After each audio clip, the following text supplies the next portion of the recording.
Hello bachcho, let's see this question. The question says that it can take 12 hours to fill a swimming pool using two pipes. If the pipe of larger diameter is used for 4 hours and the pipe of smaller diameter for 9 hours, only half the pool can be filled. How long would it take for each pipe to fill the pool separately?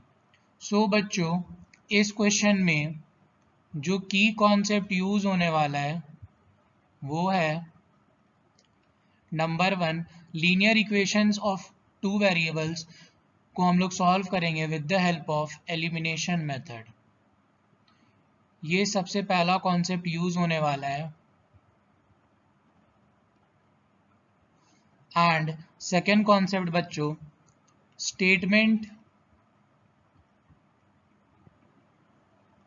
को equation में convert करना, सबसे important की concept बच्चों। Now बच्चों we can write let there are two pipes A and B and diameter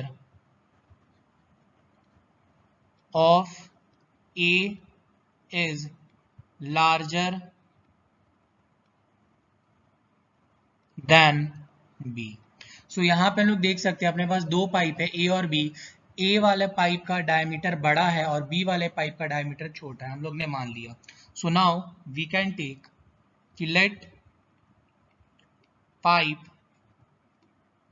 A takes x hours and pipe B takes y hours to fill the pool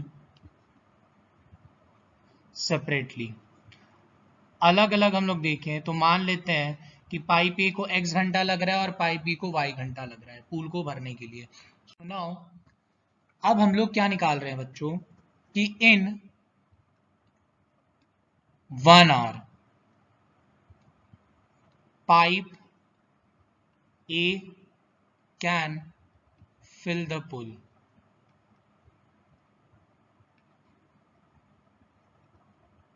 सो बच्चों यहाँ पे हम लोग को 1 आवर का निकालना है। सो जब भी हम लोग 1 आवर का चीज निकालते हैं तो जो x आर है उसको हम लोग रेसिप्रोकल कर देंगे। सो अपने पास आ जाएगा 1/x। सो जब भी 1 आवर का निकालना हो, सो जो भी आर दिया हो उसको हम लोग रेसिप्रोकल कर देंगे 1/x। So now we can write in 1 hour pipe B can fill the pool. So हम लोग ने माना था कि पाइप बी से पुल को भरने में y घंटा लगता है, तो अगर एक निकालना हो 1 घंटे में कितना, तो हम लोग उसका रेसिप्रोकल कर देते हैं। Most important 1/y। So now we can say that if both pipe are together then they take 12 hours to fill the pool। सो यहाँ पे क्वेश्चन में लिखा है कि दोनों पाइप से पुल को भरने में 12 घंटा लगता है। सो वी कैन राइट कि if they are together then in 1 hour they fill the pool।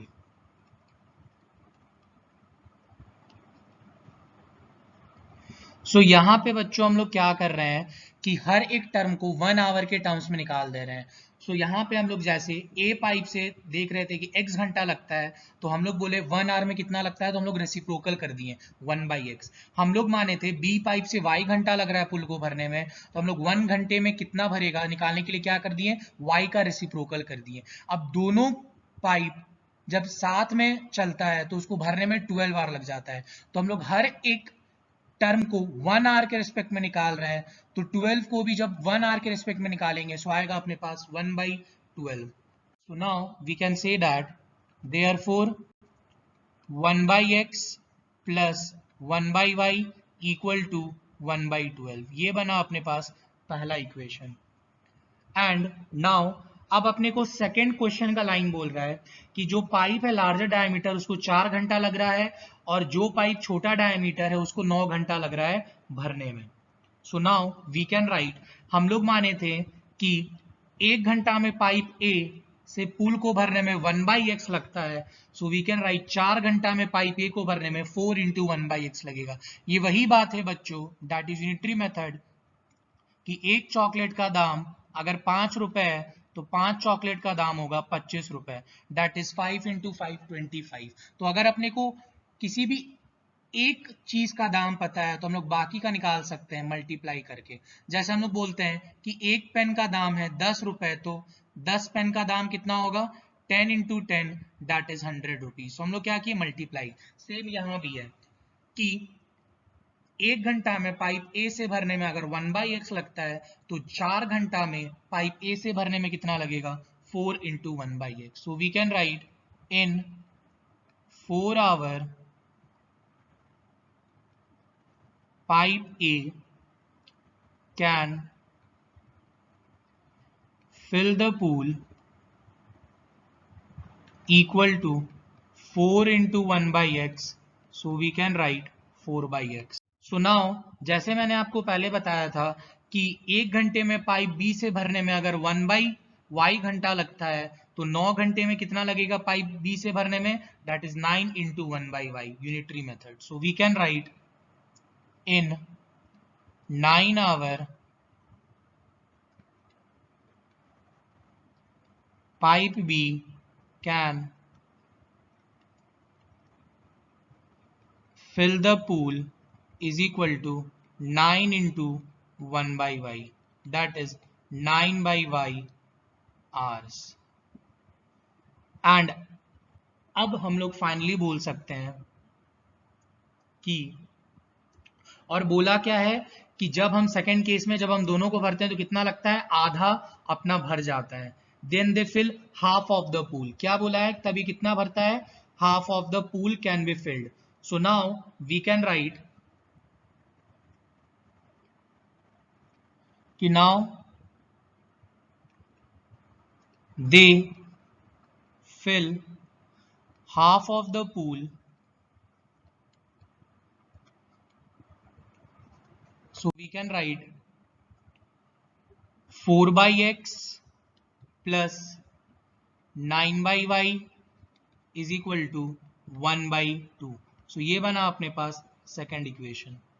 So now बच्चों अपने पास जो फर्स्ट इक्वेशन आया था that is 1/x plus 1/y equal to 1/12, ये अपने पास फर्स्ट इक्वेशन था। सेकेंड इक्वेशन आया था 4/x plus 9/y equal to 1/2। सो बच्चों आप एक चीज देख सकते हैं, हम लोग 4/x को लिख सकते हैं 4 × 1/x plus 9 × 1/y is equal to 1/2। तो हम लोग सेकेंड इक्वेशन को ऐसे तोड़ के लिख सकते हैं। तो आप देख सकते हैं बच्चों कि पहले और दूसरे इक्वेशन में क्या कॉमन आ रहा है, 1/x कॉमन आ रहा है। सो इस टाइप के क्वेश्चन को हम लोग जो कॉमन पार्ट होता है उसको u और v मान लेते हैं। So now we can say that let 1/x equal to u and 1/y equal to v. So we can write now equation becomes, so अपने पास इक्वेशन बन जाएगा बच्चों u plus v is equal to 1/12 and अब हम लोग इसको cross multiply करेंगे। सो 12u plus 12v is equal to 1। सो ये बना अपना तीसरा इक्वेशन। एंड नाउ इसके बाद 4 into one by X plus 9 into one by Y में अगर हम लोग 1 बाई एक्स को u से रिप्लेस कर दें, 1 बाई वाई को v से रिप्लेस कर दें, सो अपने पास बनेगा 4u plus 9v is equal to 1/2। Then इसके बाद हम लोग क्रॉस मल्टीप्लाई करेंगे, सो आएगा 8u plus 18v is equal to 1। ये बना अपने पास फोर्थ इक्वेशन। नाउ बच्चों अब हम लोग कोफिशिएंट सेम करेंगे इक्वेशन 3 और इक्वेशन 4 का। सो कोफिशिएंट सेम करने के लिए u का हम लोग इक्वेशन 3 को 8 से मल्टीप्लाई करेंगे और इक्वेशन 4 को 12 से मल्टीप्लाई करेंगे। So we can write multiplying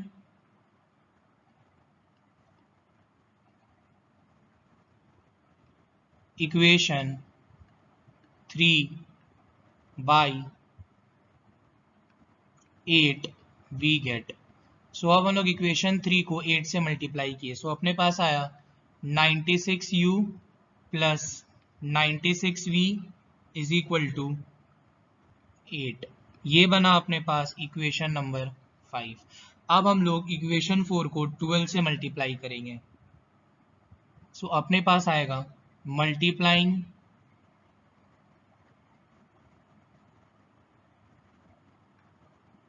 equation 4 by 12 we get. So अब हम लोग इक्वेशन 4 को 12 से मल्टीप्लाई करेंगे, सो अपने पास आएगा 96u प्लस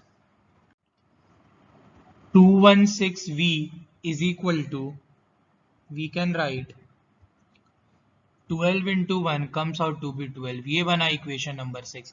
अब बच्चों हम लोग u का कोफिशिएंट सेम कर चुके हैं, सो जब भी दो इक्वेशन का कोफिशिएंट सेम होता है, जैसे u के आगे प्लस 96 u के आगे प्लस 96 दोनों इक्वेशन में, तो हम लोग दोनों इक्वेशन को सब्ट्रैक्ट कर देंगे। So we will write subtracting equation 5 and 6 we get subtracting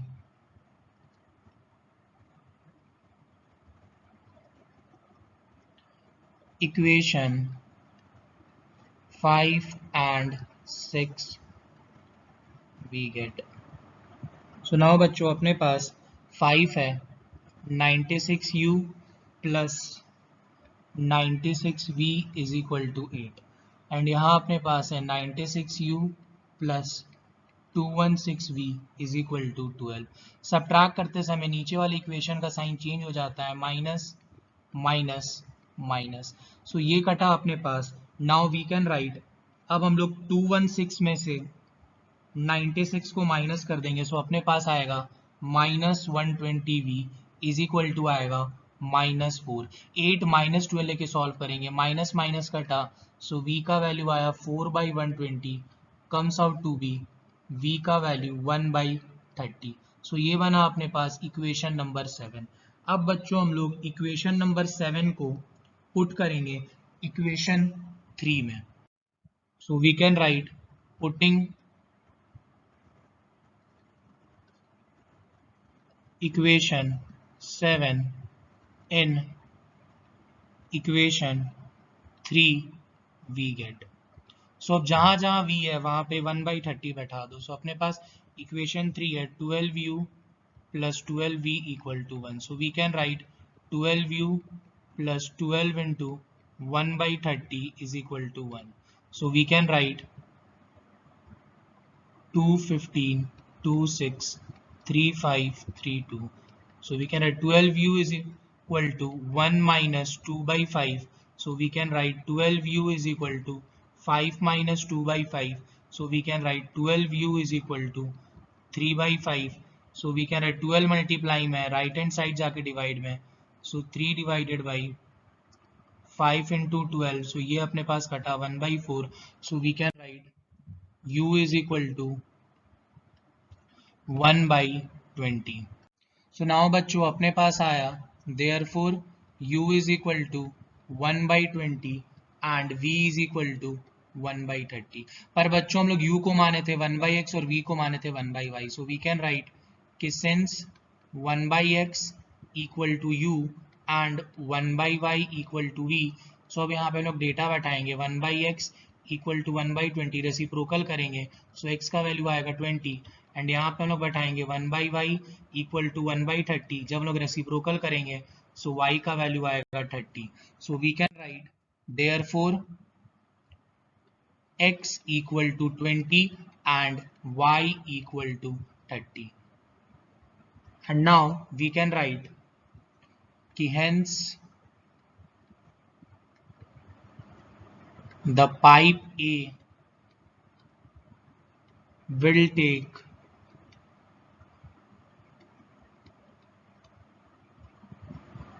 20 hours and the pipe B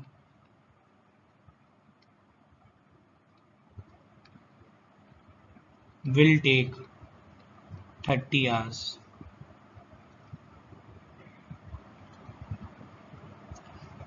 To fill the pool separately.